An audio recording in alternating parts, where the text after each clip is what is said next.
अब सानैदेखि सुरु गरे क्रिकेट खेल्न चाहिँ। गाउँमा अब घर पछाडि खेतमा अब सिनियरहरू हामीभन्दा सिनियरहरू भनौँ न दाइहरूले त्यो खेतमै त्यो पिच बनाएर खेल्नुहुन्थ्यो अनि घरकै पछाडि खेल्दाखेरि अब त्यो हेरेर सिकेको होइन, त्यो खेल्न मन लागेको खासमा त्यतिखेर। अनि त्यसरी चाहिँ सुरु गरेको टेनिस बलले खेल्थ्यौँ, त्यो सानो सफ्ट बलले खेल्थ्यौँ।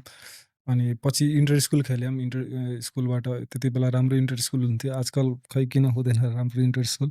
पहिला एकदम कम्पिटेटिभ इन्टर स्कुलहरू पनि हुन्थ्यो अनि त्यहाँदेखि खेल्न सुरु गरेको। तर मेरो क्रिकेट चाहिँ कल्यामा त्यही टेनिस र इन्टर स्कुलमै सीमित रह्यो सुरुमा चाहिँ। ओके। त्यसपछि कलेजको लागि +2 को लागि अब म हेटौडा गएर पढेको अनि त्यहाँदेखि चाहिँ मेरो प्रोफेसनल लाइफ चाहिँ सुरु भयो एज अ क्रिकेट प्लेयर।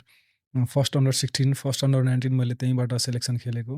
अनि जे होस् भनौँ न त्यहाँदेखि चाहिँ सुरु भएको। अनि त्यसपछि चाहिँ कलया क्लबमा गइसकेपछि चाहिँ अब सिनियर दाइहरूलाई हेरेर सिकेको छौँ। अब आज पवनले जसरी भन्यो लाइक कोही कोच हुनुहुन्थेन।